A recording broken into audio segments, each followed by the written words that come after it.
Si vas a viajar a un país hispanohablante, pero tu español todavía no es muy bueno, o necesitas repasar las frases antes de ir a visitar este país, quédate porque este video te va a servir mucho. Hola a todos, bienvenidos nuevamente a Learning Spanish Like Crazy. Mi nombre es Paulina y soy tutora de español para extranjera. El día de hoy les voy a hablar de algunas expresiones muy útiles a la hora de viajar. Vamos a hablar de esas frases básicas que necesitan saber sí o sí cuando van a visitar un país en el que se habla español de manera nativa. Recuerden que para esto no necesitan ser expertos en el idioma, necesitan unas frases básicas que les van a ayudar a hacer su viaje mucho más fácil y que las personas de estos países hispanohablantes los puedan entender, al menos en lo básico. Porque en todos los lugares necesitamos poder comer, comprar algo, buscar direcciones. Entonces, eso es lo que vamos a ver hoy, frases, expresiones que nos van a ayudar, cómo pedir direcciones, cómo ordenar en un restaurante. Entonces, vamos a empezar con saludos y cortesía, que probablemente son palabras que ustedes ya sepan, pero no está de más recordarlas y repasarlas un poco. Entonces, para saludar, ¿qué expresiones tenemos en español? La principal, hola. También tenemos según la hora del día. Buenos días, buenas tardes, buenas noches. Good morning, good afternoon, que no tenemos una diferenciación entre afternoon y evening. Entonces, evening sería ya más, tal vez buenas noches, pero good night también. Entonces, en español no tenemos pues como esta diferenciación en estas horas. Para preguntar, how are you, tenemos la expresión ¿cómo estás? ¿Cómo te va? Ya algunas más coloquiales como ¿qué más? Si estamos conociendo a alguien, vamos a utilizar expresiones de mucho gusto, encantado de conocerte o un placer conocerte. Con cualquiera de estas tres expresiones les van a entender a la perfección. También si necesitamos decir please, vamos a tener la palabra por favor. Para agradecer, la palabra thank you, vamos a decir gracias.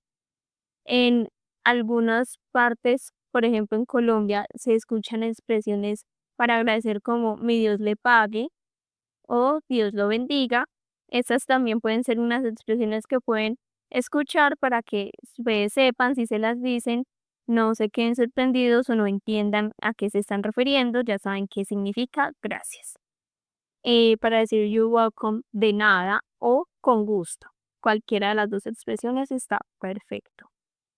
Si estamos, por ejemplo, en un lugar con mucha gente y necesitamos pasar, o estamos en un autobús y no logramos llegar a la puerta de salida porque hay mucha gente, necesitamos decir excuse me, vamos a decir permiso, por favor, o disculpe, y así nos va a ayudar también como en este tipo de situaciones que pueden ser muy cotidianas.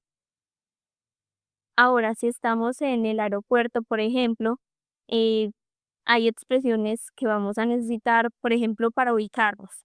El aeropuerto es muy grande y no encuentras el lugar donde abordar tu avión, no encuentras la puerta de embarque. Vamos a preguntar, ¿dónde está mi puerta de embarque?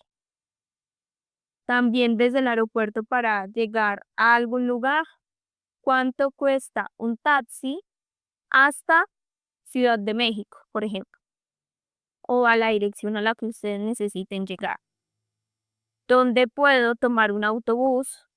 También hay estaciones en los aeropuertos por si lo necesitan. O si tal vez no están muy ubicados y realmente necesitan como un mapa, necesito un mapa, por favor. Si están en un restaurante y quieren ver las opciones de comida que ofrecen, pueden pedir el menú, quisiera ver el menú, por favor, o me puedes traer el menú, por favor. Si no entienden lo que hay en el menú y pueden pedir una recomendación de la manera, ¿qué me recomiendas? Así la persona les va a dar algunas opciones y ustedes pueden escoger más fácilmente. En el caso de que ustedes ya hayan elegido lo que quieren comer del menú, pueden decir para ordenar, ¿me puedes traer por favor una hamburguesa? Me gustaría pedir una pizza. ¿Me puedes traer un salmón, por favor? Entonces, ahí tenemos varias opciones para hacer un pedido en un restaurante. También tenemos la pregunta, ¿aceptan tarjetas de crédito o aceptan efectivo? Porque no todos los lugares aceptan los mismos métodos de pago. Cuando les lleven su cuenta, también les van a dar las opciones con qué método de pago desea cancelar el servicio. Entonces, tenemos varias opciones, tarjeta, incluyendo crédito y débito, efectivo o transferencia. Entonces ya tienen el vocabulario para restaurante. Una frase que les va a salvar la vida para ubicaciones. ¿Dónde está? Necesitas saber dónde está el baño, dónde está el museo, dónde está el hospital. Esta frase los va a salvar un montón. En caso de alguna emergencia, pueden usar la frase necesito ayuda. Acá les dejo un tip. Si van a algún país diferente al suyo, consulten desde antes los números de emergencia. Cualquier cosa puede suceder en cualquier momento y es importante tener esta información. En caso de que no lo tengan, ¿cuál es el número? ¿Cuál es el número de emergencias? ¿Cuál es el número de la policía? ¿Cuál es el número de los bomberos? ¿Cuál es el número del hospital? Esas expresiones los pueden llegar a ayudar. En caso de que ustedes tengan una reserva en un hotel y vayan a pedir la llave de su habitación porque hicieron las reservas de antes de llegar al país, pueden utilizar las preguntas. ¿Me puede dar la llave de mi habitación, por favor? Y tengo una reserva a nombre de. Entonces ahí pues dicen el nombre de la persona que realizó la reserva antes del viaje. Entonces tengo una reserva a nombre de Paulina, tengo una reserva a nombre de William, tengo una reserva a nombre de John. Esas expresiones los van a ayudar. También es importante que pregunten por los horarios. ¿A qué hora es el check-in? ¿A qué hora es el check-out? ¿A qué hora es el desayuno en caso de que el hotel incluya desayuno? De esta manera ustedes se van a evitar inconvenientes a la hora de tal vez cobros extra o que se pierdan el alimento porque no sabían a qué hora era o no preguntaron. Si estás aprendiendo español y estás planeando un viaje a algún país de Latinoamérica, deberías ver este video primero. Hola a todos, espero que estén súper bien. Bienvenidos a Learning Spanish Like Crazy. Mi nombre es Paulina y soy tutora de español para extranjeros. El video de hoy es de un tema que me gusta mucho, me parece muy interesante y muy importante también. Y es que uno de los desafíos o los retos más grandes para las personas que están aprendiendo español es que este idioma tiene muchas variaciones entre los países. ¿Cómo así?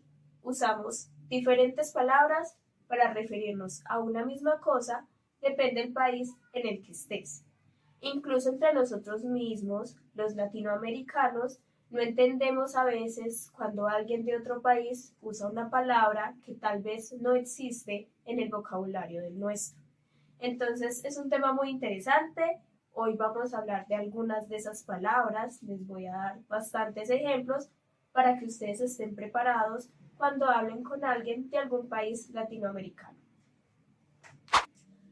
Vamos con la primera palabra. Entonces, esta prenda de vestir tiene muchas variaciones. En Colombia lo conocemos como camiseta, pero en México no se le llama así. En México es una playera, en Argentina una remera, en Chile una polera y en Perú un polo.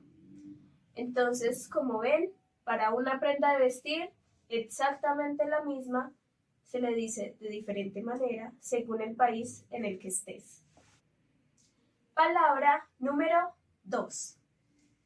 Este alimento que usamos en los cumpleaños, en México se le conoce como pastel, pero en países como Perú, Ecuador y Colombia se le conoce como torta. Pero si tú pides en México una torta, van a pensar que estás hablando de esto y no de esto. Entonces, ya sabes, si quieres un postre o algo dulce en México, no uses la palabra torta, porque te traerán un alimento salado.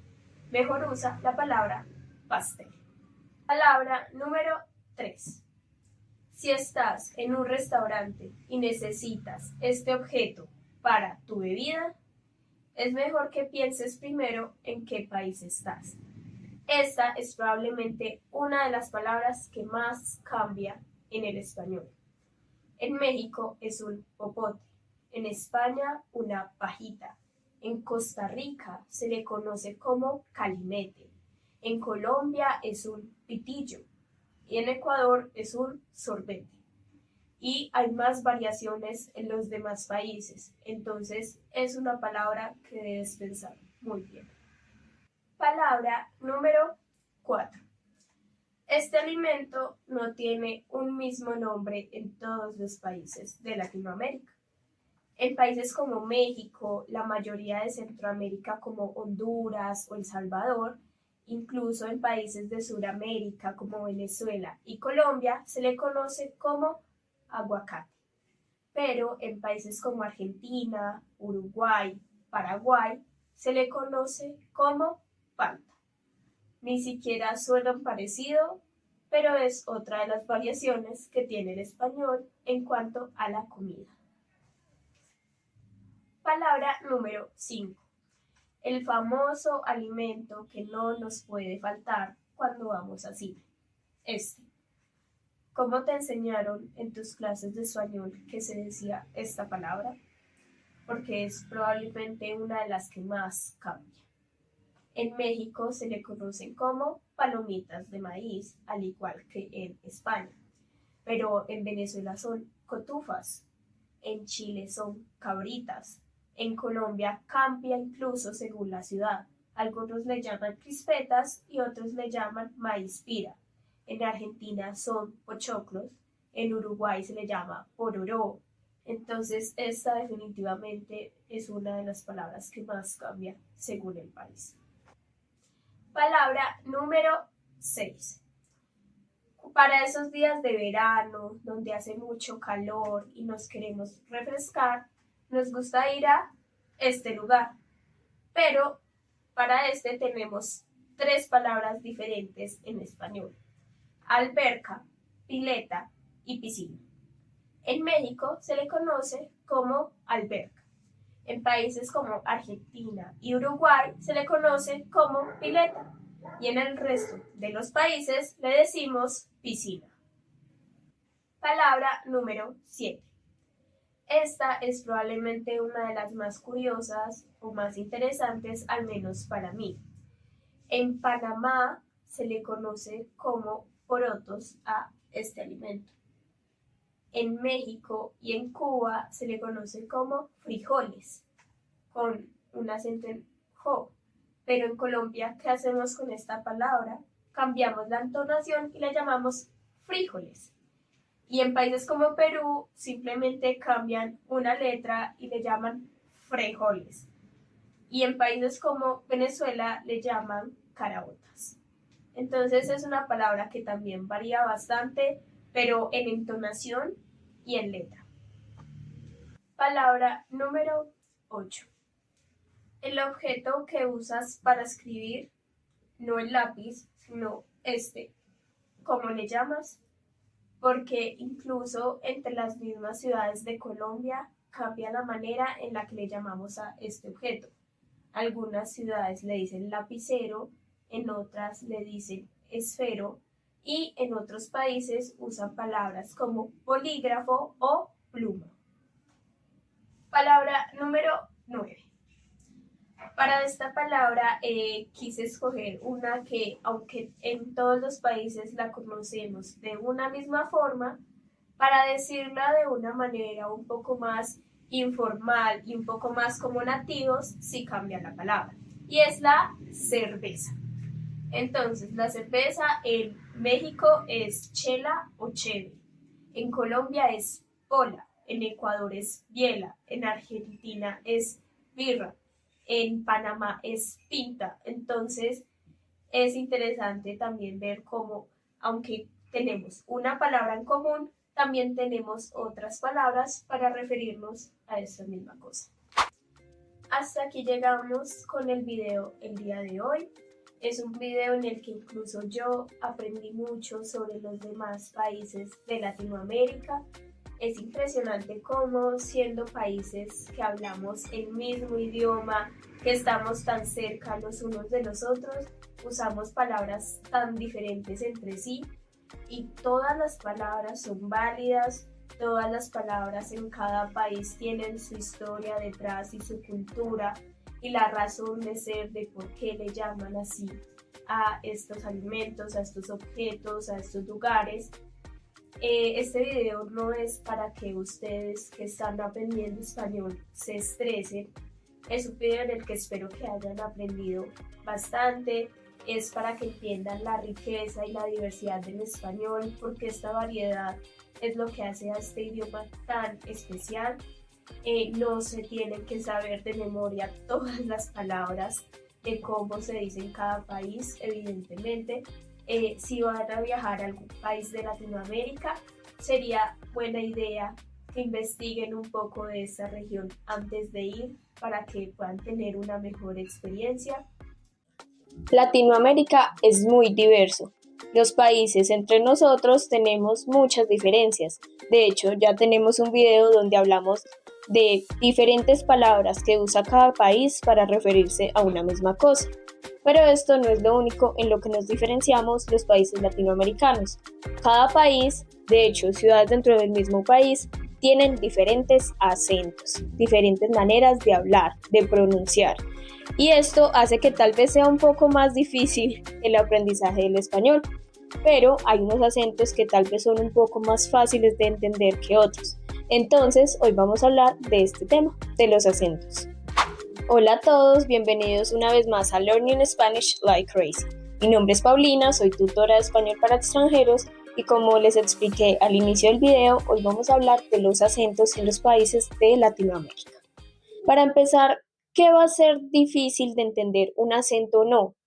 La claridad en la pronunciación, el ritmo, porque hay unos países en los que se suele hablar más rápido, hay países en los que se suele hablar un poco más pausado, pronunciando cada palabra, entonces este tipo de acentos nos va a ayudar mejor a entender, porque en los países que hablan muy rápido se van juntando las palabras y hace un poco más difícil la parte de la escucha.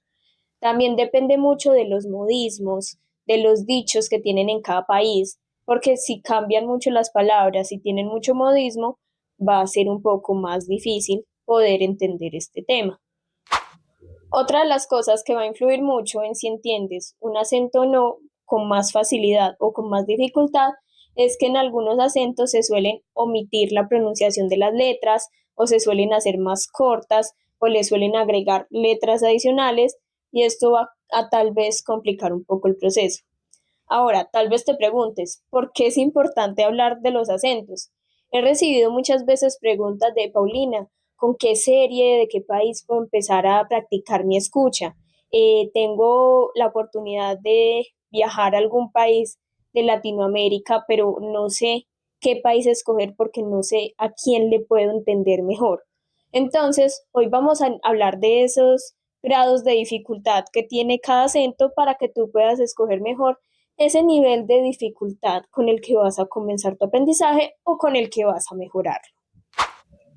Vamos a comenzar hablando de aquellos acentos que tal vez son un poco más fáciles de entender y de por qué son fáciles de entender. Comenzamos con el acento de la región andina de Colombia, especialmente Bogotá.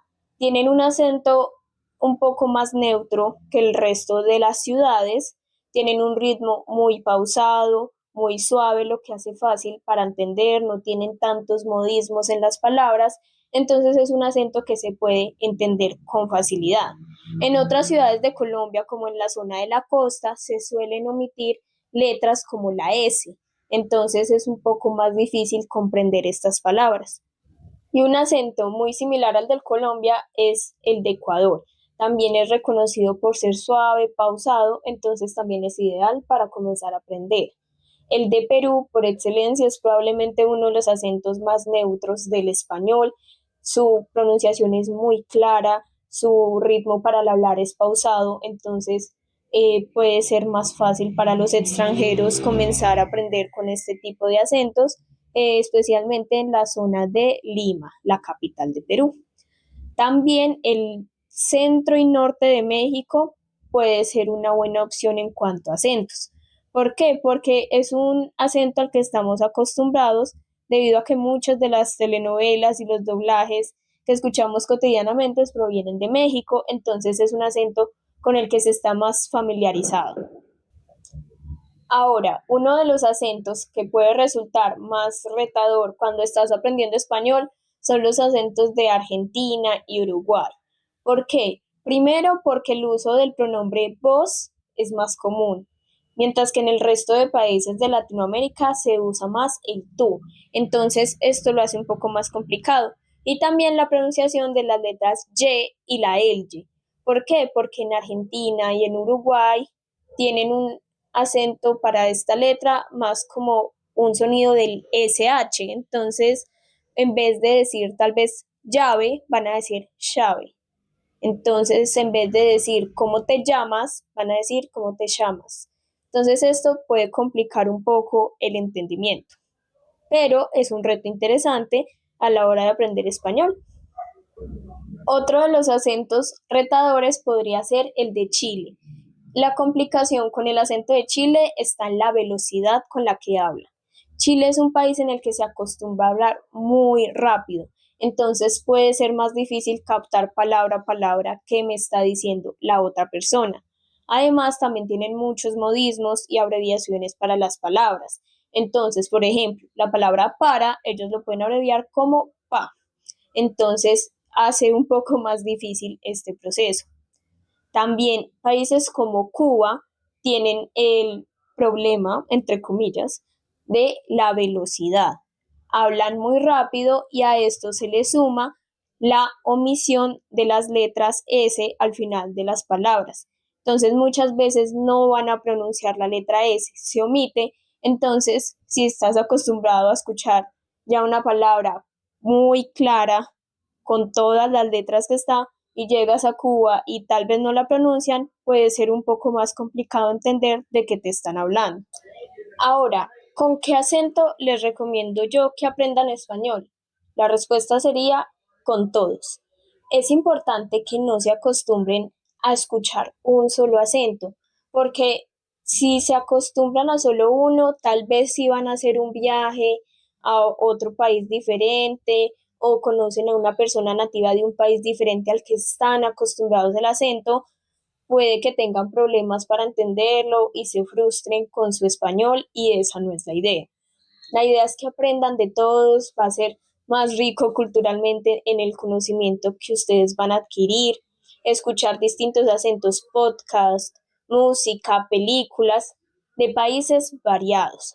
Evidentemente, si están aprendiendo español para ir a vivir en un país en específico, a viajar a un país en específico, es importante hacer un foco de concentración en ese país, pero no descuidar del todo los otros, porque a futuro pueden presentarse otro tipo de oportunidades y también no van a estar escuchando un solo acento constantemente a donde quiera que vayan.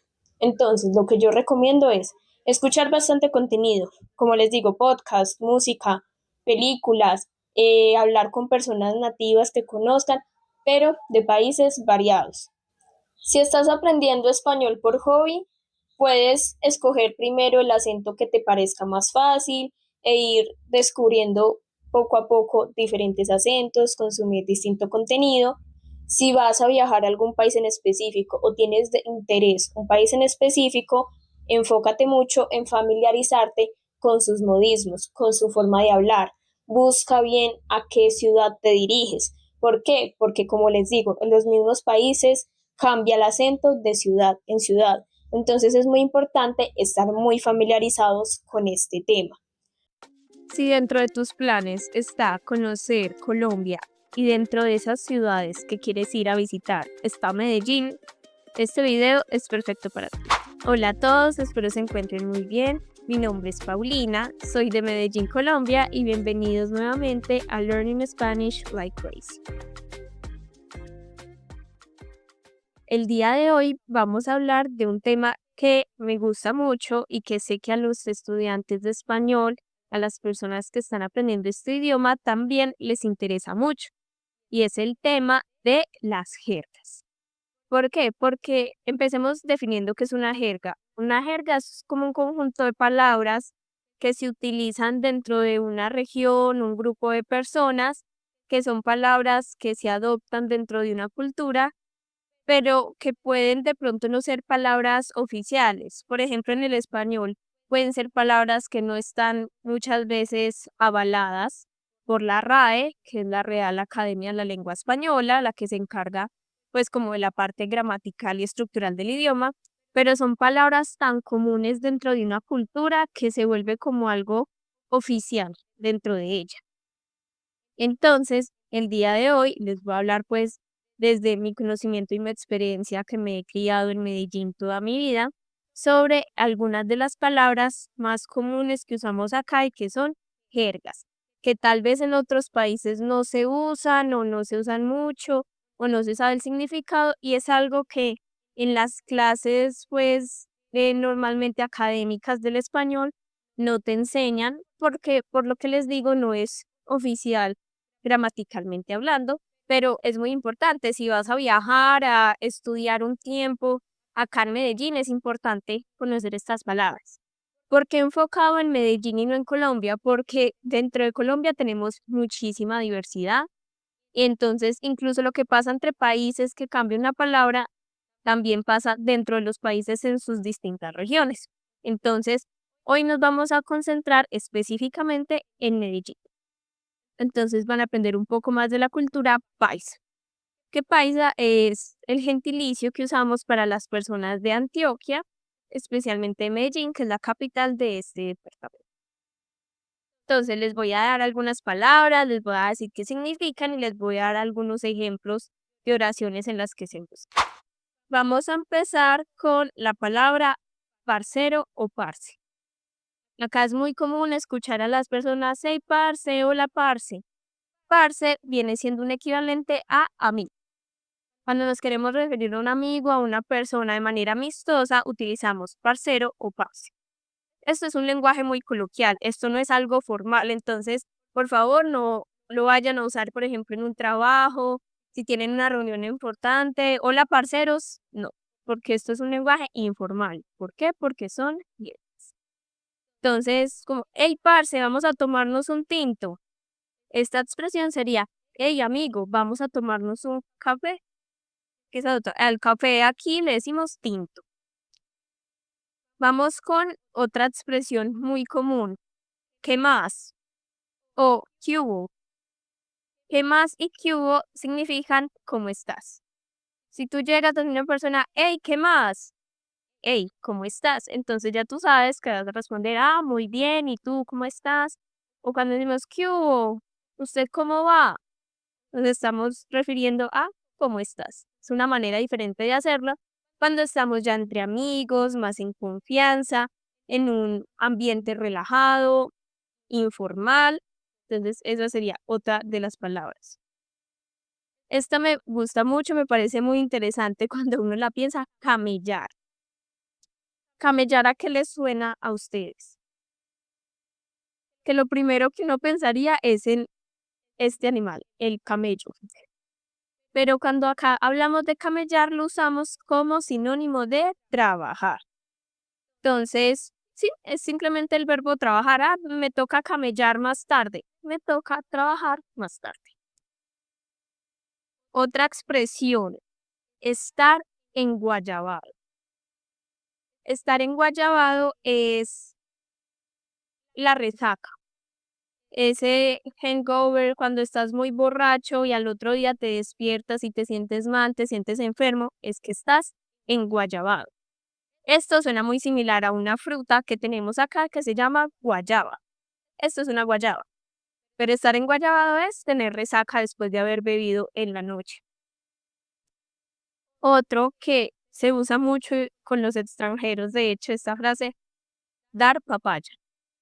Acá en Colombia no se puede dar papaya. No estamos hablando de esta fruta que se llama papaya, sino que habla de no ponerte en una situación de riesgo innecesario. Si tú sabes que hacer algo es peligroso, ¿para qué lo vas a hacer? No des papaya. Entonces, por ejemplo, sacar el celular en altas horas de la noche, en un lugar muy solo, donde está la posibilidad de que te vayan a robar, es dar papaya, porque tú deberías tener tu celular guardado.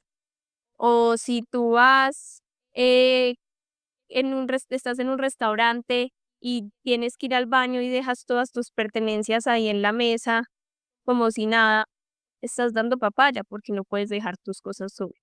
Entonces es como una regla que se tiene aquí, no dar papaya. Entonces se usa mucho con los extranjeros por lo de que sabemos que a veces en la ciudad pueden haber situaciones peligrosas, personas malintencionadas. Entonces, por ejemplo, en el transporte público, tratar de tener a la vista todas tus cosas, tu celular, tu dinero, porque no hacerlo es dar papaya. Esto no es para que se asusten y crean que Medellín es un lugar inseguro o peligroso, no, simplemente hay que tener ciertos cuidados, pero no es nada del otro mundo. Otro ejemplo de una jerga, paila.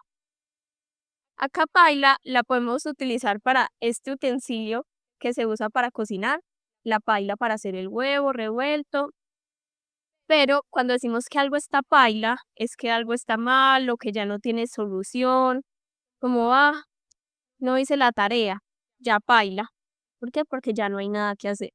Cuando algo está mal, básicamente, o que la situación está complicada. Otra expresión que se puede usar mucho, hacer vaca. Si tú estás con un grupo de amigos paisas o colombianos y te dicen, vamos a hacer una vaca, no te están diciendo, no se están refiriendo a este animal, no, sino que se habla de reunir dinero. Todos ponen una cantidad de dinero para comprar una cosa en específico. Generalmente se usa como para el licor, para el trago en una fiesta y vamos a hacer vaca para comprar la botella de ron, por ejemplo. Entonces, ya saben, no es el animal, es una recolecta de dinero. Otra, estar tragado. El verbo tragar, en este caso no significa eso, estar tragado es estar enamorado. Cuando te gusta mucho, mucho una persona, estás enamorado de ella, ay, estoy muy tragado de mi compañero de trabajo, por ejemplo. Otra opción, pillar. No se vaya a dejar pillar. Significa notar algo, darse cuenta. Entonces es como, no dejes que se den cuenta de lo que estás haciendo, no te dejes pillar. O, ay, en estos días pillé a tal persona haciendo esto. Es como una expresión de darse cuenta de una situación. Vamos con dos palabras que pueden significar lo mismo. Bacano. Bacano es una expresión muy usual acá. Ay, qué bacanos esos tenis. Ay, qué bacano ir de viaje.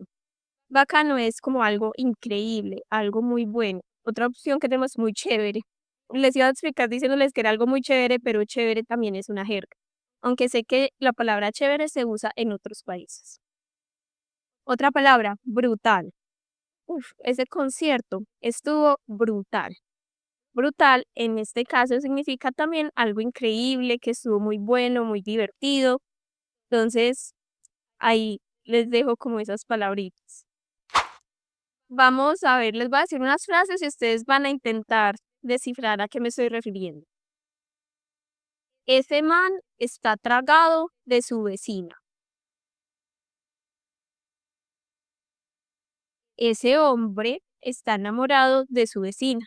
Porque eso es otra cosa, acá utilizamos mucho la palabra man para decir un hombre. Entonces, ahí ven que también utilizamos palabras del inglés, les facilitamos un poquito el aprendizaje del español. No des papaya con esa plata en la calle. ¿Qué creen que puede significar? ¿Cómo se puede traducir esta frase? No te arriesgues mostrando ese dinero en la calle. Otra, mañana tengo que camellar temprano. Mañana tengo que trabajar temprano.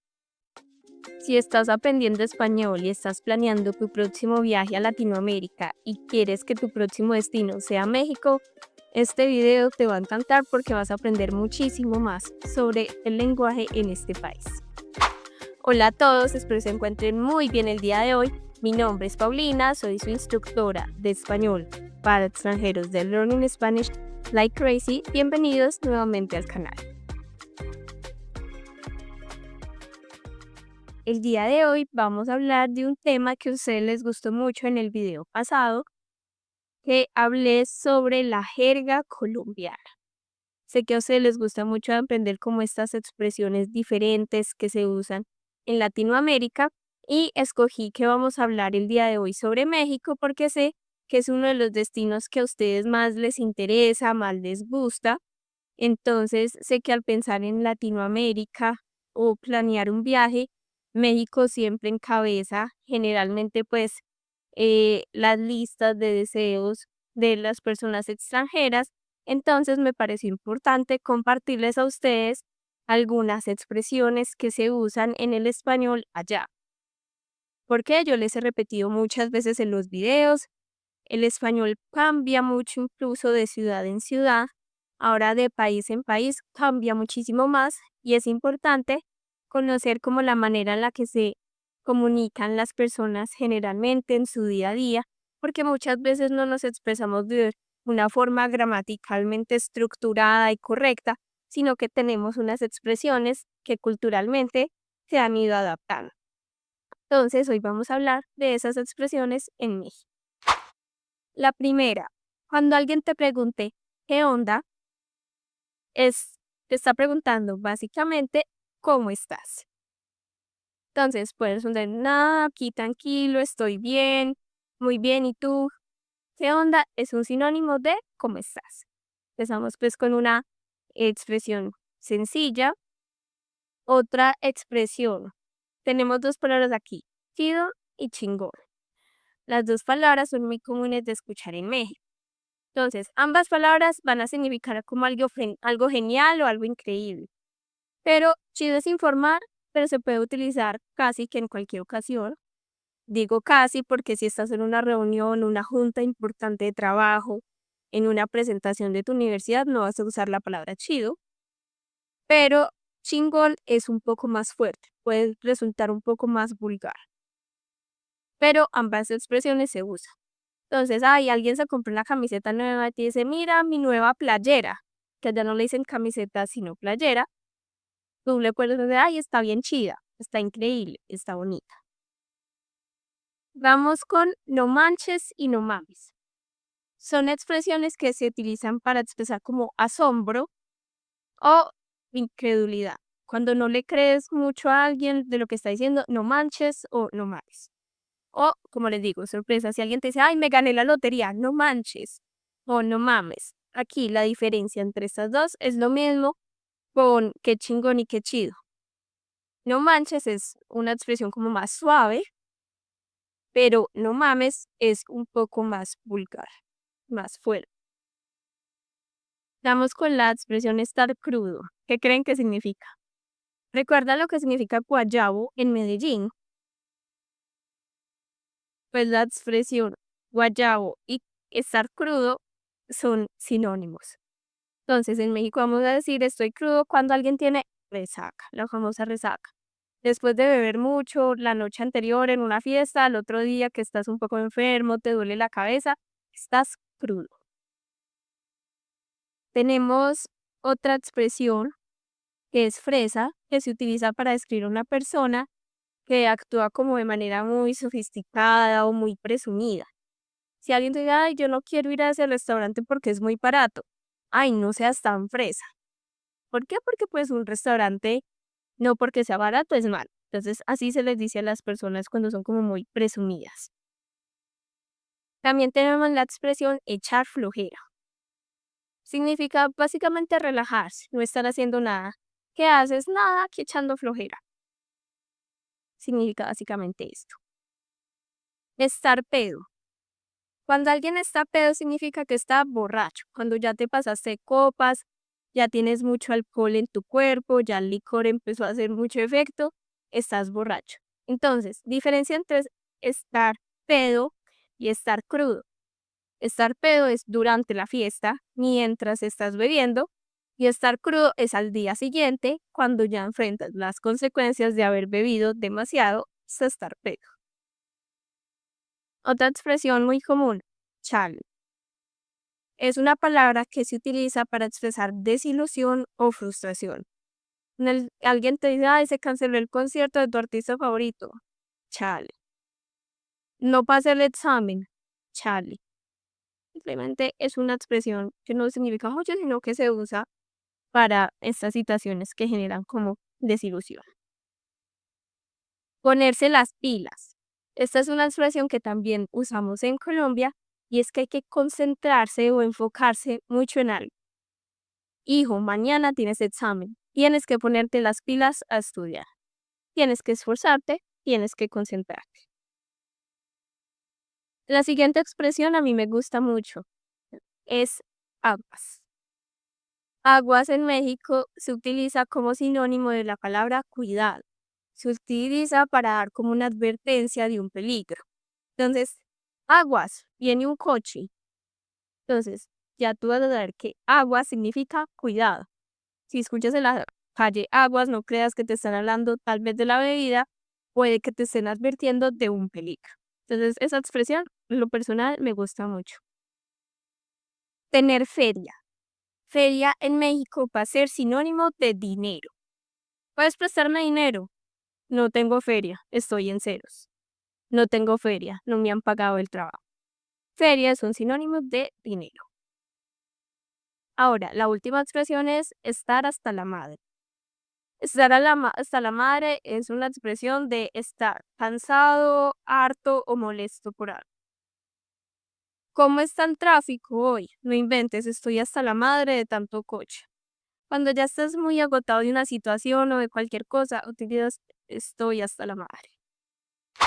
Bueno, eso sería todo por el video de hoy. Estas solo son algunas de las expresiones más comunes que se usan. Probablemente se usen mucho más en unas ciudades que en otras, como es en el caso pues del idioma español.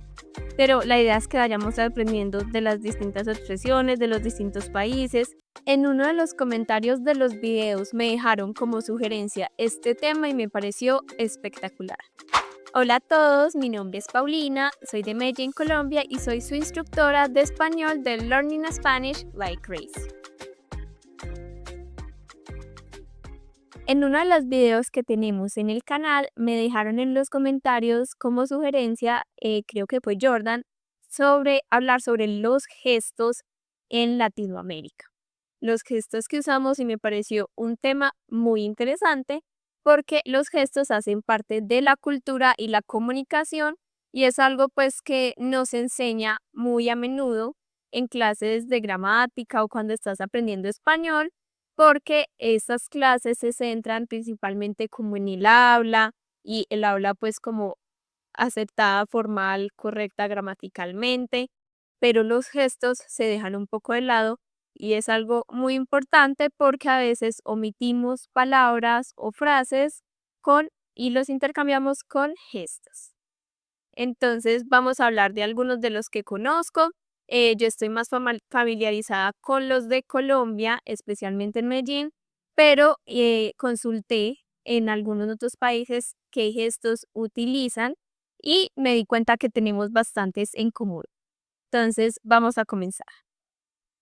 El primero que usamos es este, o también puede hacerse con el dedo. Este gesto se utiliza para llamar a alguien. Puede significar como ven aquí o ven por favor. Y no es de una manera grosera, es una manera de llamar a alguien. Puede hacerse con la mano hacia arriba o hacia abajo. También se acompaña muchas veces con el movimiento de la cabeza. Se utiliza muy comúnmente en países como México, Perú y también en Colombia.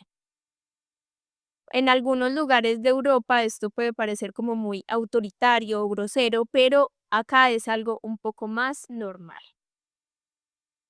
Vamos con otra. juntar las palmas como si estás rezando y agachar un poco la cabeza.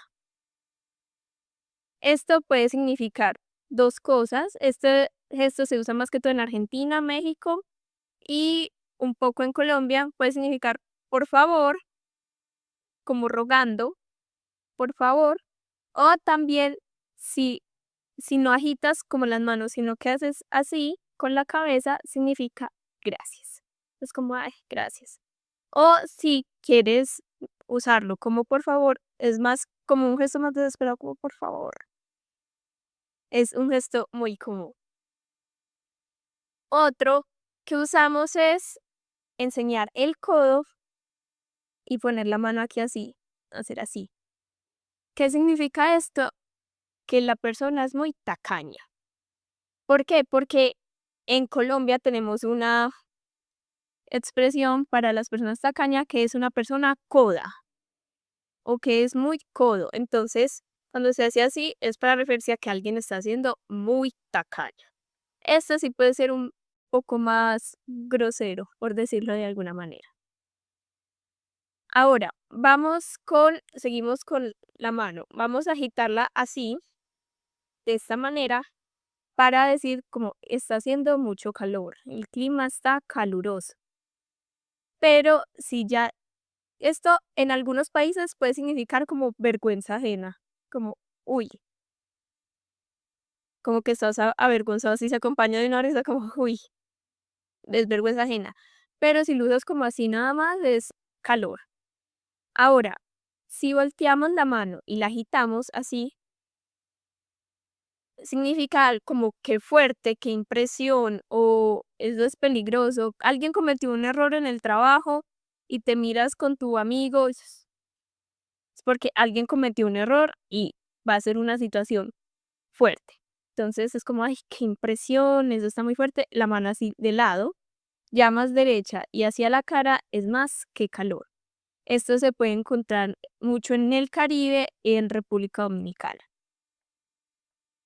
Ahora, tenemos otra, que esta es muy específica de Colombia. Puede que en otros países de Latinoamérica también la usen. Si ustedes lo han visto, me dicen. Hacemos con la boca así. Es un gesto para señalar.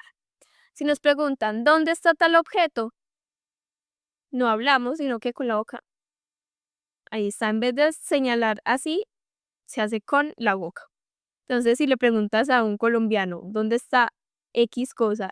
Y no te dice nada, sino que hace los labios así, te está señalando con la boca. Ahora, cuando vas a regañar a un niño, a decirle que no haga algo, el dedo índice moviendo de lado a lado, no. Mm. Se puede acompañar de ese sonido. Es como una especie de M para decir que no. Ojo, este gesto de sí no se usa mucho, pero este para decir que no sí se usa bastante. Ahora, tenemos otra muy común, así. Incluso llegamos a entrecerrar un poco los ojos para acompañar este gesto. ¿Y esto qué va a significar? Poco o poquito. Como ustedes saben que en español tenemos muchos diminutivos. Para decir que un poco o una pizca, así. Una pizca suele ser así, poco o poquito, así. Listo. Ahora, cuando estás decepcionado de alguien como un ay no, podemos poner la mano en la cabeza así y acompañar con el gesto de no de la cabeza. Como ay no. Listo. Para silencio, creo que esto es un poco más universal. Mano en la boca y se puede acompañar del shh. De hecho, en las escuelas, cuando un profesor está pidiendo silencio a sus alumnos, aquí en Colombia hay una canción que es como este dedito saltarín, salta que salta y se pone aquí. Y ya todos los alumnos saben qué significa que deben hacer silencio. Entonces, bueno, también signos como este eso significa bien, pero en algunos lugares del Caribe puede parecer sarcástico, entonces hay que tener cuidado con estas cosas. Este gesto para ok puede ser vulgar en algunos países como en Brasil, algunos países de Sudamérica, entonces cuidado con este gesto. Y si es invertido, es para golpear a la otra persona, es algo que también sucede, entonces traten de evitar como esto. Cuando no estén seguros de usar un gesto, mejor usen las palabras. Si ves a alguien haciendo un gesto que no conocen, pregúntenle como, ay, ¿qué significa esto? Recuerden que los gestos también es una forma muy importante para comunicarnos. Déjenme en los comentarios cuáles conocían, cuáles no, qué otros han visto y qué les gustaría saber su significado. Yo estoy pendiente de sus comentarios. Estos son lugares que sí o sí debes visitar si viajas a Latinoamérica. Hola a todos, espero se encuentren muy bien el día de hoy. Mi nombre es Paulina, soy de Medellín, Colombia y bienvenidos a un video más de Learning Spanish Like Crazy. Como pueden ver en el título del video y como les mencioné al principio, hoy vamos a hablar de esos lugares turísticos de Latinoamérica. Esos lugares que sí o sí debes visitar, que tienen gran historia, gran cultura o que son muy bellos y que si estás por esta zona no puedes dejar perder la oportunidad de visitarlos. Entonces, vamos a comenzar con Machu Picchu en Perú.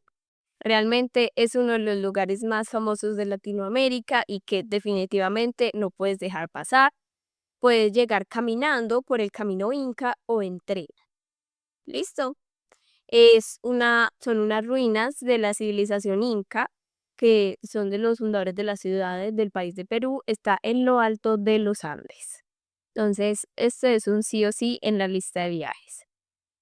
También por esta misma línea tenemos en México el Chichén Itzá. Es una de las 7 maravillas del mundo moderno. Hay pirámides maya con gran historia y está ubicado en la península de Yucatán. Si a ustedes les gusta mucho la historia, toda esta parte como cultural y de ancestros, estas opciones son ideales. Pasamos a Brasil, que aunque no hablan español como nosotros, es uno de los países que conforman Latinoamérica y si estás por esta zona, puedes visitarlos. Además, el portugués es un poco similar al español, entonces tal vez les puede ayudar. El Cristo Redentor es la enorme estatua de Cristo que está ubicado en Río de Janeiro. Desde arriba de esta estatua hay una vista panorámica de la ciudad. Mide más de 30 metros y es un símbolo de paz. Entonces ya saben, si están por Brasil, ideal. Ahora, maravillas naturales. Vamos a Argentina. Argentina y Brasil es una de las maravillas naturales compartida por estos dos países, las cataratas del Iguazú. Puedes verlas desde Argentina, que es un poco más cerca, o desde Brasil con una vista más panorámica.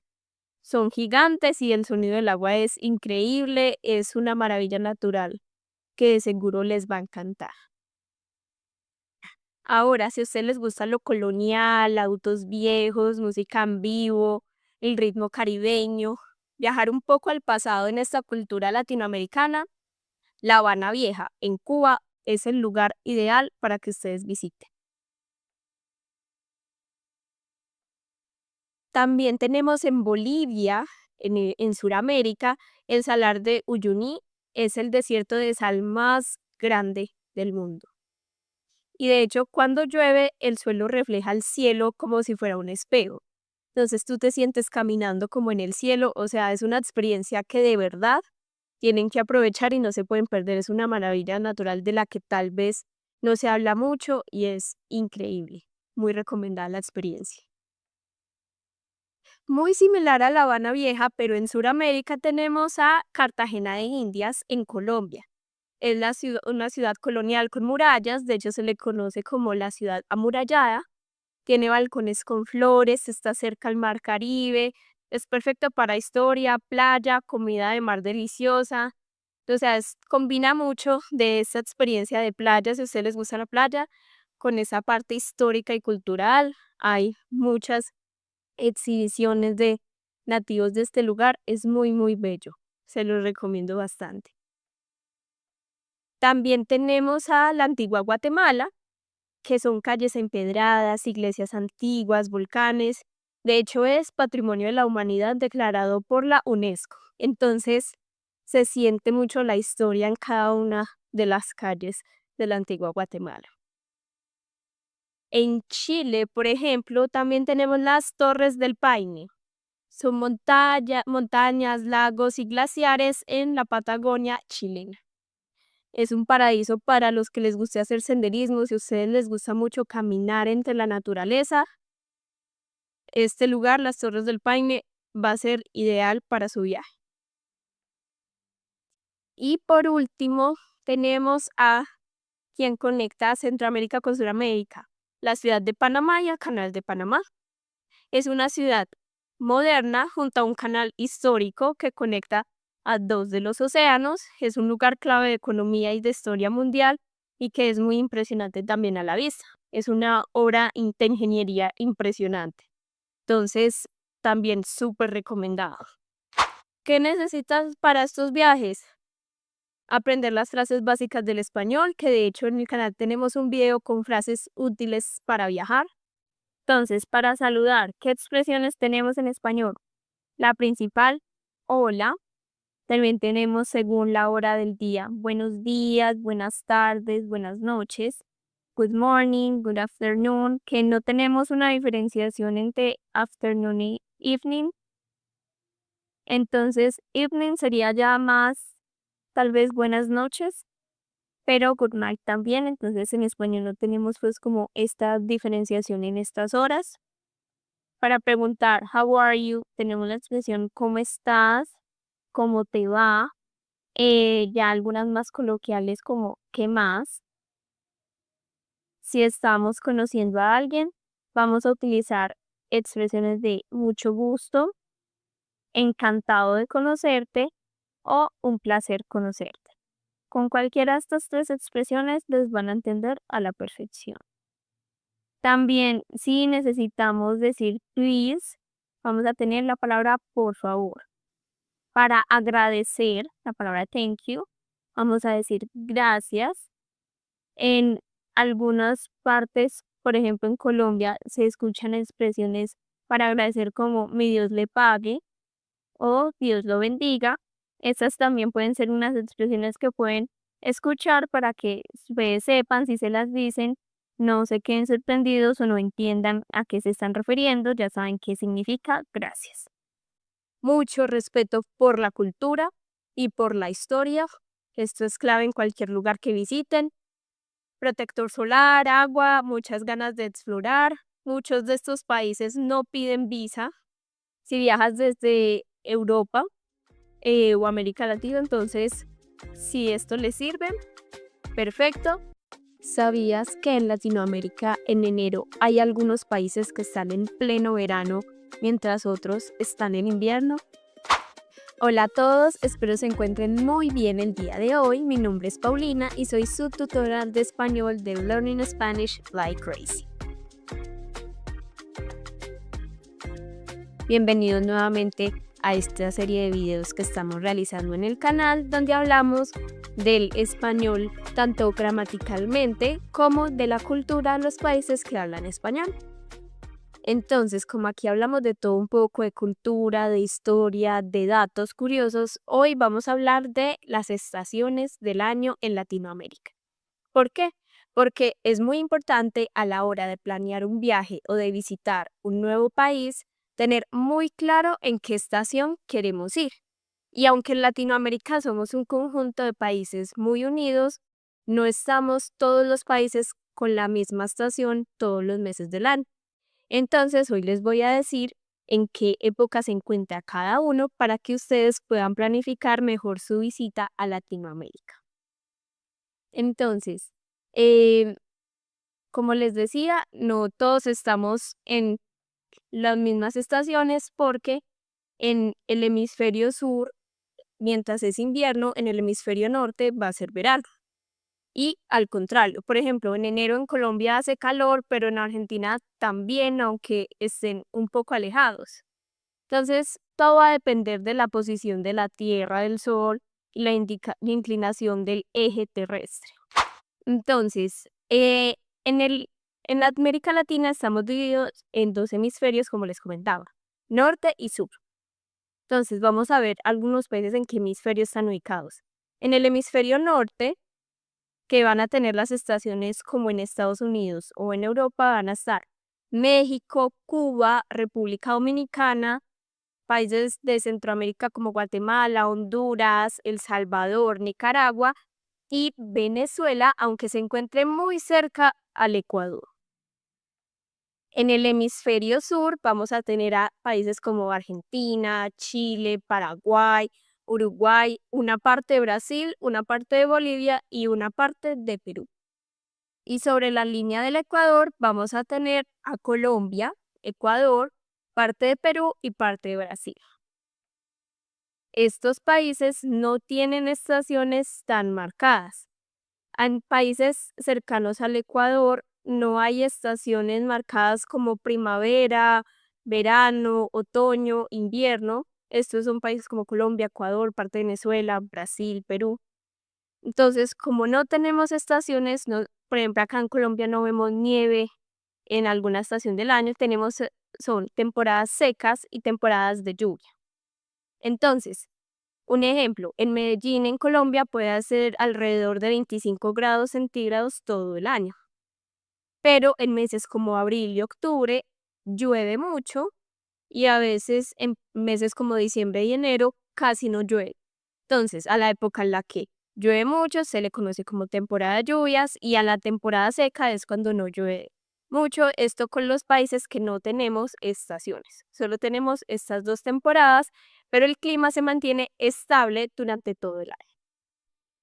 Vamos a ver mes a mes en qué estación están algunos de los países clave de Latinoamérica. Entonces, en los meses de enero y febrero, en países como Argentina, Chile y Uruguay están en verano. En países como México, Cuba y Centroamérica están en invierno, aunque no hace tanto frío.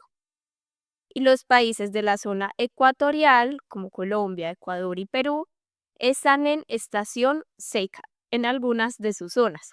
¿Por qué? Porque depende de la ciudad. Porque en las ciudades de estos países del Ecuador va cambiando y van a permanecer como en esa temperatura durante todo el año. Pero generalmente están en temporada seca.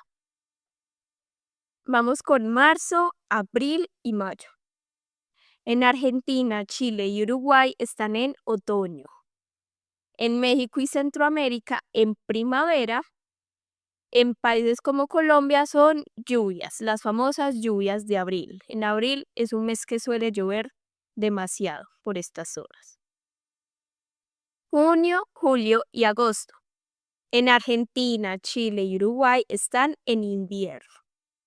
México, Centroamérica y el Caribe están en verano. Hay mucho calor y es época de vacaciones.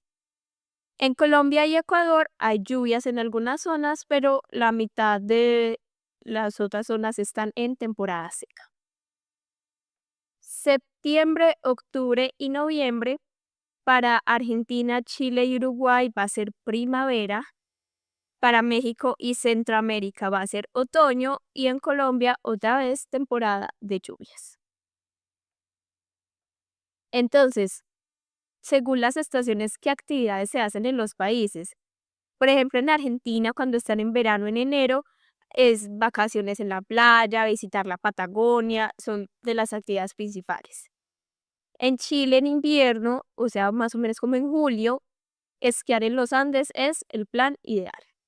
Es el plan estrella de esta temporada. En México, en verano, julio, agosto más o menos, ir a la playa, visitar sus pueblos porque va a ser un clima muy agradable en el que puedes visitar todas estas zonas. En Colombia, durante todo el año puedes viajar a diferentes regiones donde van a tener climas distintos.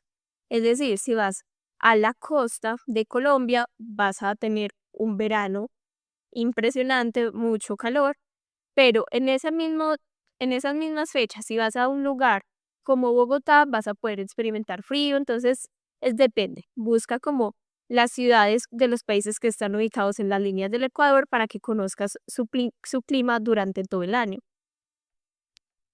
Aquí un dato curioso. Por ejemplo, en Argentina, la Navidad es en época de verano.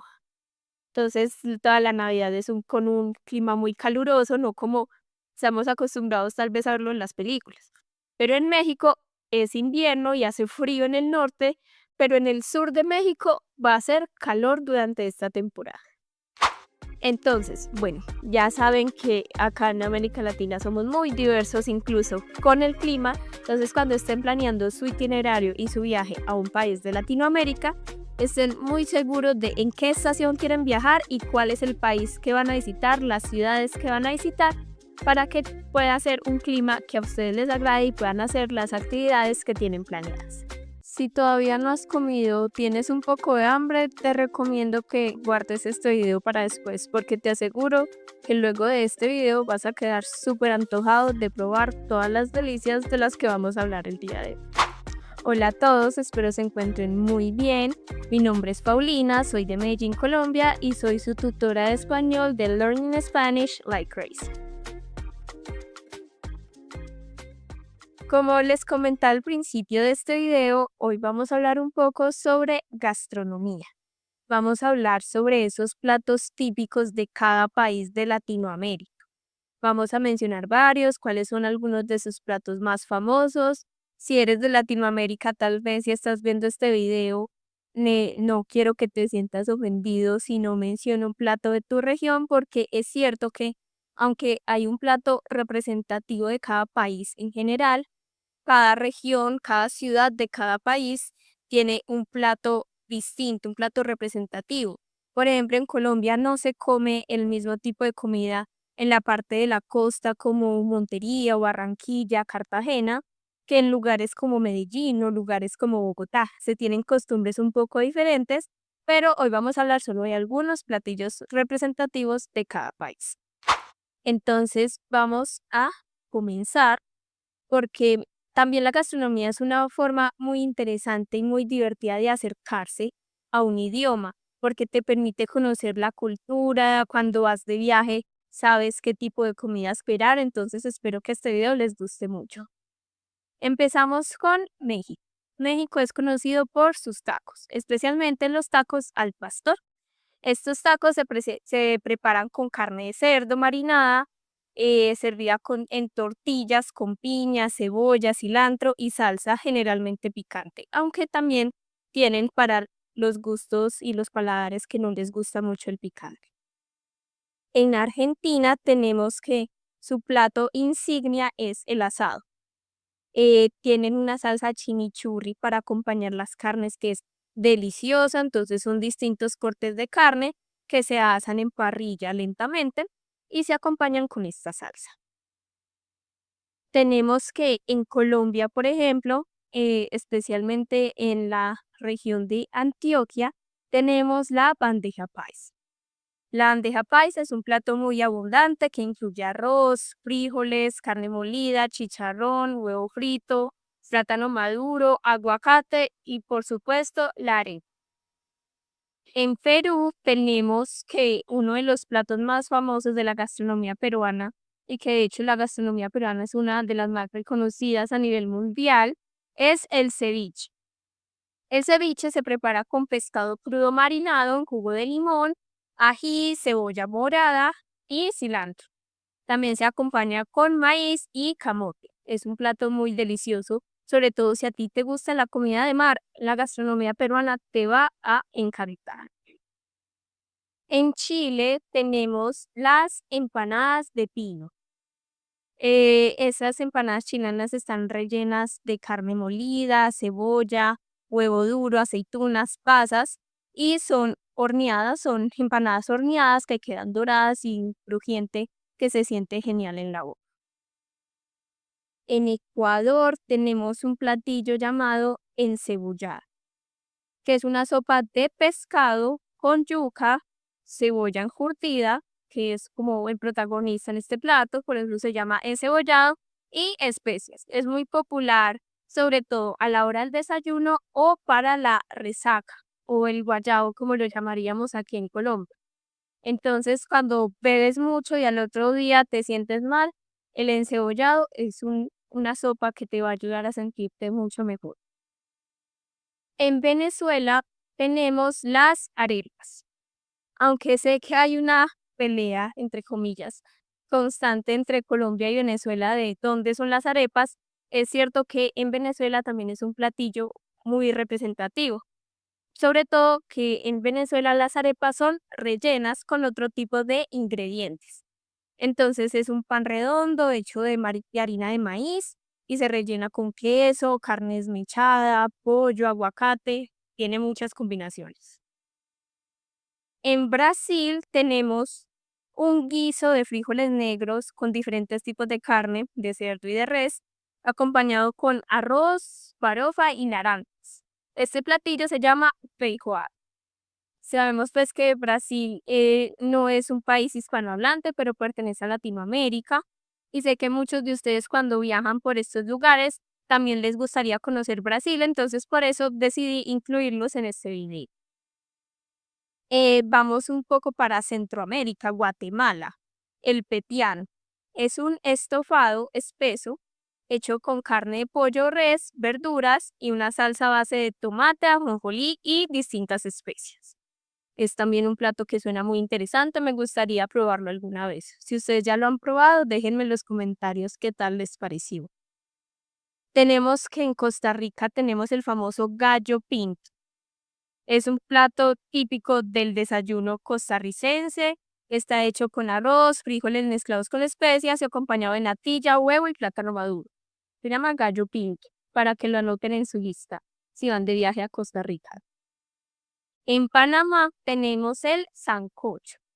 El sancocho es una sopa tradicional con pollo, ñame. Ñame es una especie de yuca, también con maíz y cilantro. Es especial para recuperar las mejillas, es un plato muy completo, una sopa muy rica para que la prueben. En Paraguay tenemos la sopa paraguaya, que aunque escuchemos el nombre que se llama sopa paraguaya, no es una sopa líquida.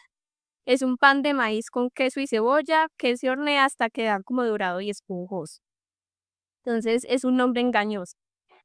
En Uruguay tenemos el chivito, que es un sándwich o un sándwich de carne de res con jamón, queso, huevo, lechuga, tomate, mayonesa.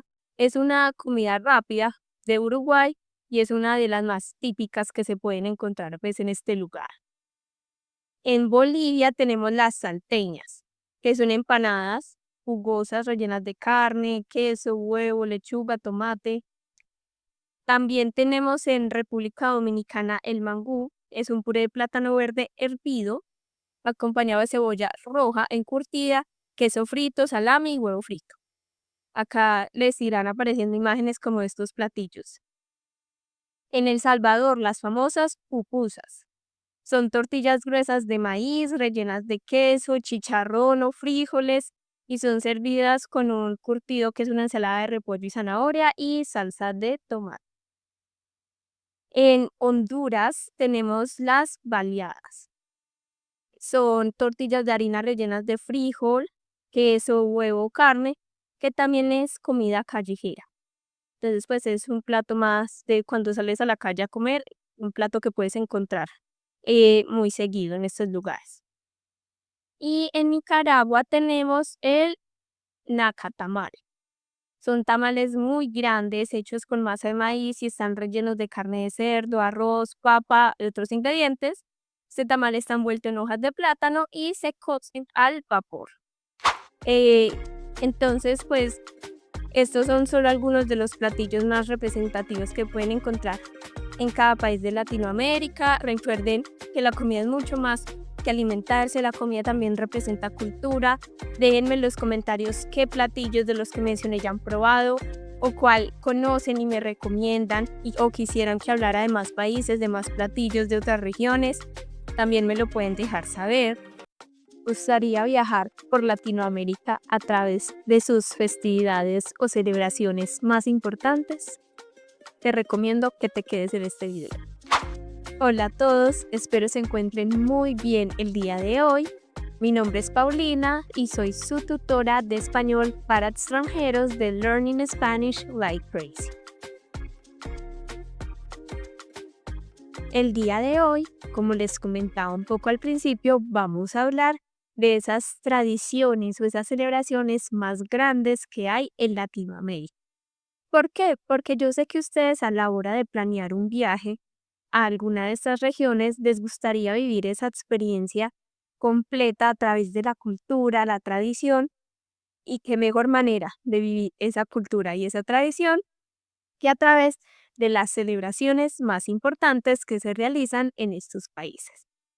Entonces, yo sé que eso es una manera mucho más fructífera de disfrutar de un país, como incluirse en esas tradiciones que se tienen para poder conmemorar mejor como esa cultura, aprender más sobre ella. Entonces, hoy les voy a hablar de un poco de esas festividades, cuándo se celebran, para que ustedes las tengan pues como en su radar a la hora de visitar alguno de estos países.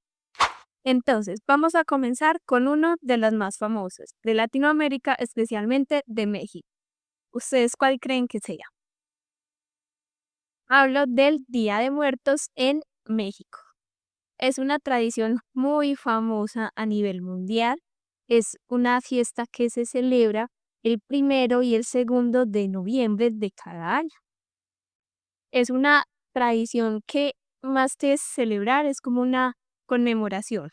Se honra y se recuerda a los seres queridos que ya no se encuentran vivos, que ya fallecieron.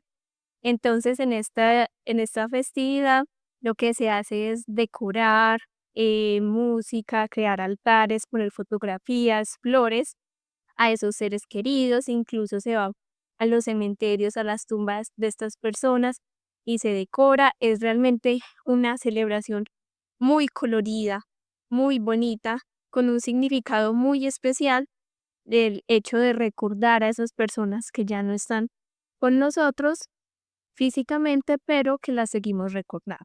Entonces, el Día de Muertos en México definitivamente es una tradición que vale la pena vivir. Vamos con otra que también es bastante famosa. Tenemos al Carnaval de Barranquilla en Colombia. Este se celebra entre febrero y marzo aproximadamente y es el segundo carnaval más grande de Latinoamérica. Entonces, hay danzas típicas, hay desfiles, hay carrozas gigantes decoradas con diferentes temáticas, incluso hay un concurso de estas carrozas en la que se premia como a la mejor. El personaje pues como característico de esta celebración es la marimonda. Entonces la gente se pone máscaras de este personaje, se desfila. Incluso este año cuando se realizó, Shakira estuvo con sus hijos celebrando este carnaval de Barranquilla. El lema estrella de este carnaval es: quien lo vive es quien lo goza. Entonces ya saben, si ustedes quieren vivir esto en la ciudad de Barranquilla, en Colombia, entre febrero y marzo. Vamos con Perú. En Perú tenemos el Inti Raymi, que es la fiesta del sol. En Perú esto se celebra cada 24 de junio. Todavía están a tiempo. Es una antigua celebración inca. Los incas eran pues originarios de Perú y es una celebración como dedicada al sol. En la ciudad de Cusco se suelen hacer desfiles, música andina, danzas, rituales tradicionales y es una forma de mantener esa cultura indígena viva, conectar con esa historia ancestral del país de una manera muy bonita. Es como la manera de Perú de mantener como esas tradiciones y de lo que los ha formado culturalmente. Entonces también sería algo que vale la pena vivir. Vámonos para Bolivia. En Bolivia, en la ciudad de Oruro, se celebra la Diablada. Es parte del carnaval que se hace en esta ciudad, es patrimonio cultural de la humanidad. Entonces los participantes se disfrazan de diablos, de ángeles, de distintos personajes. Entonces es una mezcla entre tradiciones indígenas y tradiciones cristianas. Entonces es como una combinación de esa tradición y esa cultura que los ha forjado. Las máscaras, los trajes, todo es hermoso, es espectacular, es muy impresionante. Entonces busquen un poco más acerca de la Diablada en Bolivia. Tenemos también en Ecuador y otros países andinos, pero principalmente Ecuador, la fiesta de San Juan. En Ecuador y en los Andes, la fiesta de San Juan es algo realmente muy importante. Se celebra también alrededor del 24 de junio en el solsticio de invierno. Entonces hay músicas, danzas, la comida típica súper importante como el cuy, el mote, la chicha. Es una fiesta que mezcla también lo religioso con lo agrícola, con lo andino. Entonces también es muy interesante para reconectar con esas raíces y entender de dónde vienen, pues como todos estos países. Otro carnaval que hay en Colombia es el Carnaval de Negros y Blancos. Se celebra en Pasto. Eh, Esta fiesta es en enero, a principio de año, tiene origen de la época colonial. Entonces es un día donde las personas se pintan la cara de negro, otro día de blanco, como símbolo de igualdad entre razas. Entonces hay desfiles, hay música, hay juegos. Es un carnaval con mucha alegría y muy representativo también, y que busca también como esa igualdad de razas, porque sabemos que en Latinoamérica pues somos mestizos, una mezcla pues de razas impresionante. Entonces este carnaval es muy bueno como por ese lado. Tenemos también, ya para finalizar un poco el video de hoy, la Fiesta Nacional del Sol en Argentina. Entonces, en Argentina, en la ciudad de San Juan, se celebra la Fiesta Nacional del Sol. Es en febrero aproximadamente y celebra el trabajo de los agricultores y la identidad de la región. Entonces hay exposiciones, hay ferias, hay música, hay comida y hay un gran espectáculo final con carrozas, con fuegos artificiales, todo es pirotecnia.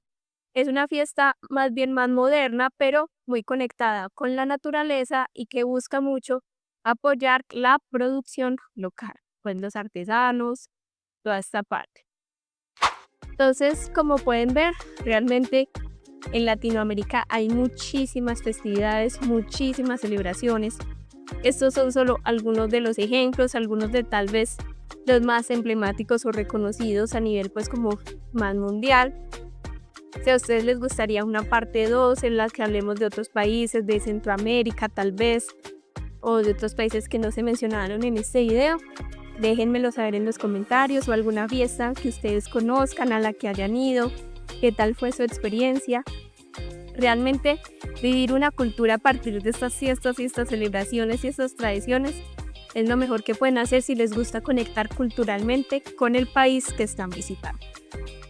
En este canal no solo hablamos del español en su gramática y en su estructura, también nos gusta hablar de tradiciones y de historia, así que si te interesa este tema en Latinoamérica, quédate a ver este video. Hola a todos, espero se encuentren súper bien, bienvenidos una vez más a Learning Spanish Like Crazy. Mi nombre es Paulina, soy tutora de español para extranjeros y el video de hoy es de un tema muy interesante. ¿Por qué? Porque no vamos a hablar tanto de gramática ni de las formas del español en su estructura ni como idioma, sino que vamos a conocer un poco de las tradiciones de diciembre, de Navidad, Año Nuevo, que se tienen en Latinoamérica.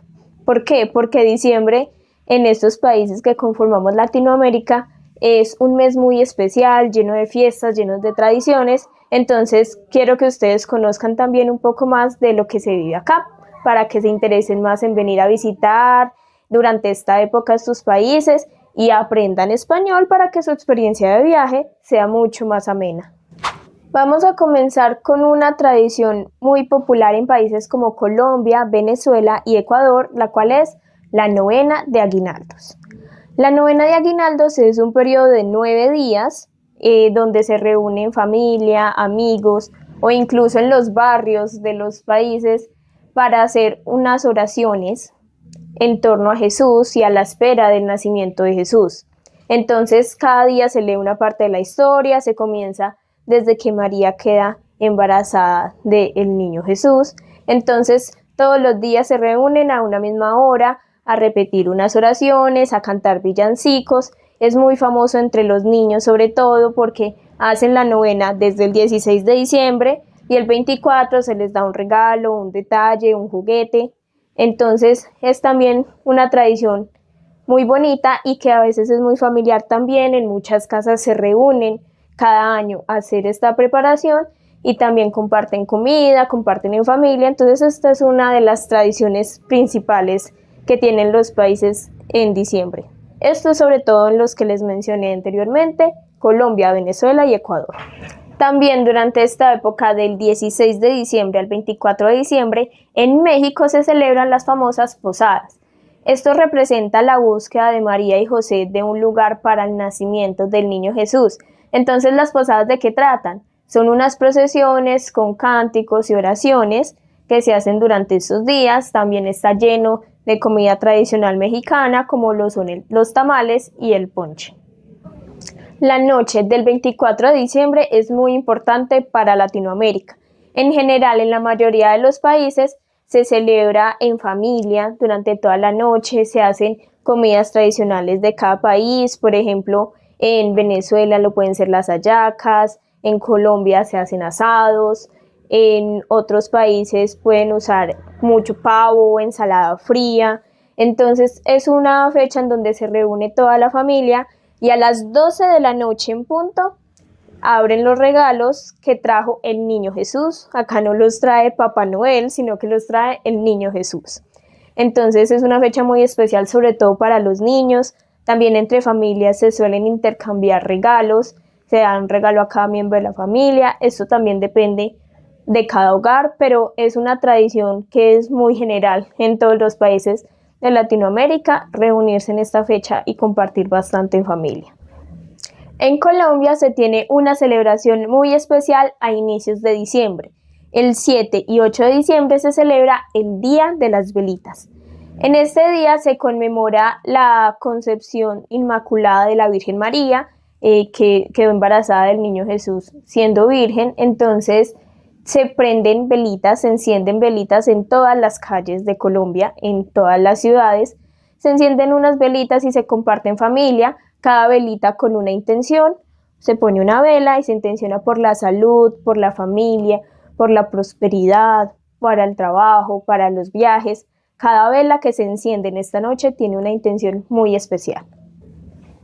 Y si hablamos de Año Nuevo, también es una fecha súper especial donde se reúnen todas las familias también, a veces con amigos, para poder recibir el nuevo año. Y en Latinoamérica tenemos algunas creencias y algunos rituales muy curiosos para recibir el Año Nuevo y para intencionar qué es lo que queremos de este nuevo año. Entonces les voy a compartir algunas de estos rituales, algunas de estas tradiciones que se tienen para Año Nuevo. Una es las lentejas. Tener lentejas en los bolsillos, en las billeteras, lanzar en la casa porque son de buena suerte, y en los bolsillos y la billetera para atraer el dinero.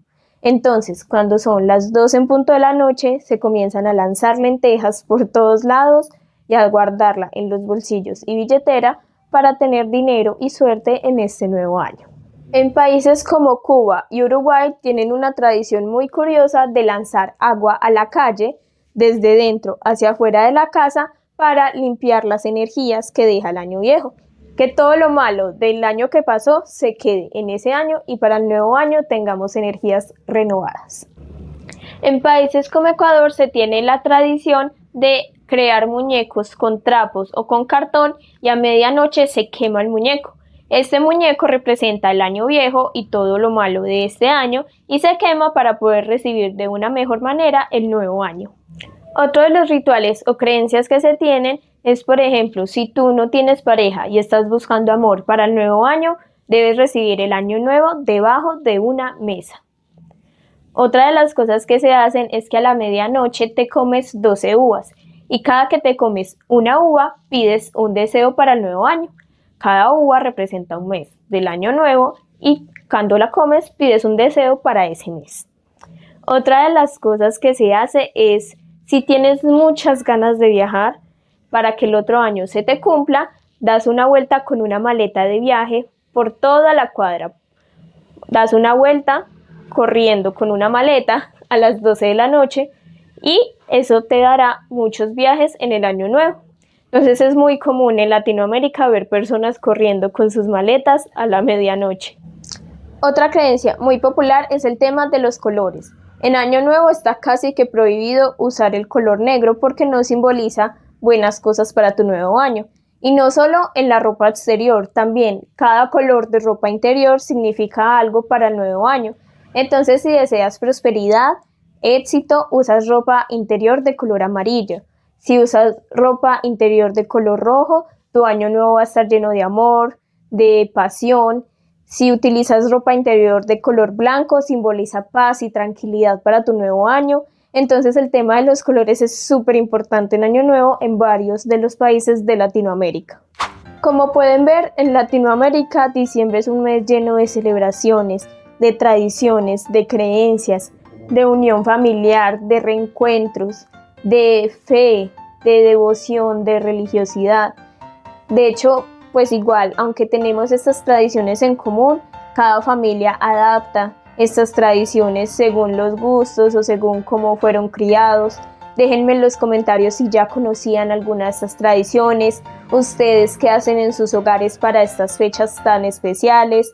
Me gustaría saberlo para aprender yo también. Espero que ustedes hayan aprendido algunos datos nuevos hoy, que se animen a conocer más de la cultura latinoamericana, a visitar estos países que conformamos esta región y que sigan aprendiendo español para que su viaje sea una experiencia mucho más divertida. Si quieres aprender español por medio del arte, pues este video es perfecto para ti. Hola a todos, espero se encuentren muy bien el día de hoy.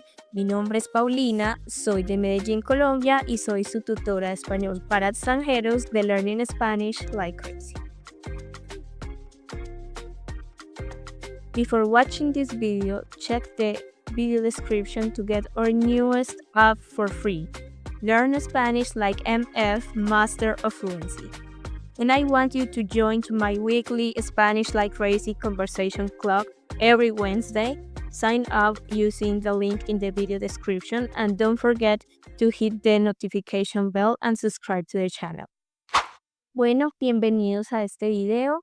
Este tema escogido el día de hoy es porque uno de ustedes en los comentarios me dijo que le gustaría que hablara del arte. Entonces recuerden que si ustedes tienen algún tema de interés, yo estoy leyendo los comentarios para poder traerles estos temas a ustedes. Entonces, hoy vamos a hablar un poco de el arte, vamos a explorar distintas expresiones artísticas, autores, pintores, escultores del español que influyeron en la historia del arte y vamos a aprender mucho nuevo vocabulario acorde a este tema. Entonces, ¿por qué es tan importante hablar del arte cuando se está aprendiendo un idioma? Porque por medio del arte se expresa la historia de una cultura. Y como les he mencionado en otros videos, aprender la cultura de un idioma influye mucho en tu aprendizaje, te va a ayudar bastante. También porque por medio del arte se expresan distintas emociones, vivencias, situaciones, ideas, las visiones del mundo. Entonces es un tema muy importante. Existen distintas formas de arte como la pintura. En la pintura tenemos grandes exponentes como lo pueden ser Picasso o Frida Kahlo de México. También tenemos la escultura. Autores como Miguel Ángel eran personas muy profesionales en esta parte de la escultura. La arquitectura también es una forma de expresión artística. Por ejemplo, tenemos en Barcelona, en España, la Sagrada Familia. O también tenemos cuestiones más modernas como lo pueden ser la fotografía. No vamos a hablar únicamente de autores del español porque la forma en la que se interpreta una obra de un país a otro, de un idioma a otro, también puede ser muy fructífero para el aprendizaje del idioma. Entonces, sabemos que el arte ha cambiado bastante a lo largo del tiempo, al pasar de los años, y tenemos distintos movimientos. Si no conocen los nombres de estos movimientos artísticos en español, los vamos a aprender algunos en este momento. Entonces, si ustedes tal vez están estudiando un tema relacionado con el arte, alguna carrera artística, este video les va a ayudar bastante. Tenemos el realismo, que es un tipo de arte que expresaba el mundo tal cual como es, de una forma real, sin tantos elementos fantasiosos ni ficticios. Un ejemplo podría ser Las Meninas de Velázquez, una obra muy famosa. También tenemos el impresionismo. El impresionismo utiliza unas pinceladas un poco más rápidas a la hora de pintar y también era el uso de los colores más brillantes. Un ejemplo de un artista de este impresionismo podría ser Monet. Tenemos el surrealismo, que es todo lo contrario al realismo. En este tenemos exponentes como Salvador Dalí. Entonces eran figuras y formas más fantasiosas, imágenes de sueños, mundos extraños, imaginarios. También tenemos el cubismo, que utilizaba mucho las figuras geométricas en cada una de sus obras, y uno de los grandes representantes de este movimiento podría ser, por ejemplo, Picasso. En el mundo hispano, si vamos a hablar de los autores más famosos en el mundo del arte, podrían ser Pablo Picasso, de España, el de cubismo. Una de sus obras más famosas es Guernica. Por si no la han visto, se las voy a dejar por aquí en el video para que la vean. Es uno de los exponentes más famosos. Frida Kahlo, la mexicana, una de las exponentes femeninas del arte más famosas en el mundo hispanohablante. Pintaba autorretratos y utilizaba muchos simbolismos en sus obras. También les voy a dejar algunas imágenes por acá. Y también tendríamos de España Salvador Dalí, que es el maestro del surrealismo. Es considerado como el autor más importante de este movimiento. La persistencia de la memoria podría ser su obra más icónica, más recordada. En el caso de Colombia también tenemos a un exponente muy grande que es Fernando Botero, donde usaba figuras de personas gordas, infladas. De hecho, en Medellín hay una plaza que se llama la Plaza de Botero, donde está llena de las esculturas que hizo Fernando Botero cuando estaba vivo. Es un lugar muy emblemático en la ciudad, un exponente grande en el país y en el mundo hispano. Entonces, ahí les dejo como algunos autores por si quieren ir a ver sus obras, entender un poco más, ver qué entienden ustedes con eso que nos están transmitiendo en las obras. Ahora vamos con un poco de vocabulario, porque estos videos, pues aparte de ser informativos, también la idea es que sean educativos en el sentido de que ustedes aprendan nuevo vocabulario. Me imagino que a lo largo del video han estado aprendiendo nuevas palabras, pero por ejemplo, tenemos palabras útiles en el ámbito artístico. Lienzo. Lienzo es la tela donde tú pintas. Vamos a dejar una imagen de un lienzo para que les quede un poco más clara la idea. También tenemos que la herramienta que utilizamos para pintar se llama pincel. Por eso tal vez recuerden que al principio del video utilicé la palabra pincelada. Entonces ese movimiento que hacemos con el pincel se le llama pincelada. Los colores primarios en español serían el amarillo, el azul y el rojo. Esos son los colores primarios. También tenemos en una obra de arte cuando está enmarcada en un marco, le vamos a llamar cuadro. Es un cuadro. ¿Y en dónde podemos ir a ver cuadros? ¿En qué lugar se exhiben estas obras artísticas, estas esculturas, estos cuadros, estas pinturas? En un museo. En Latinoamérica y en España tenemos muchos museos muy representativos, tanto de la historia como de los autores, que si ustedes visitan alguno de los países hispanohablantes y visitan algunos de estos museos, van a poder aprender mucho más de la cultura, mucho más vocabulario, mucho más de la historia que ha tenido que atravesar ese país. Entonces, es algo que les recomiendo bastante. Si les interesa mucho el mundo del arte, Hay bastantes podcasts que hablan del arte en español. Les puede ayudar mucho con su listening, sobre todo. También lean la historia de estos artistas que les mencioné hoy, por ejemplo, de Frida Kahlo, de Dalí. Lean su biografía, lean cómo crecieron, lo que tuvieron que pasar. Y la historia de estos artistas les va a ayudar a entender mucho mejor sus obras y les va a ayudar a entender mucho mejor la cultura de un país y su idioma, como lo es el español. También un ejercicio muy interesante que pueden usar para mejorar sus habilidades en el idioma es describir. Escojan una pintura y descríbanla en español. Empiezan a adquirir nuevo vocabulario, maneras de decir las cosas, tal vez de una forma más poética. Escojan una pintura y descríbanla. Es un ejercicio que si lo hacen diariamente les va a ayudar mucho a mejorar su español. También lo que les dije, si visitan algún país hispanohablante, vayan a los museos, no los dejen de lado, son más interesantes de lo que pueden parecer en un principio. Eso sería todo por el video de hoy. Espero les haya gustado bastante, que hayan aprendido. Recuerden dejar en los comentarios de qué otro tema les gustaría que hablara. Recuerden descargar la nueva aplicación Learn Spanish Like MF Master of Fluency. Es totalmente gratis. Suscríbanse al canal, denle me gusta al video y nos vemos en una próxima ocasión. Chao.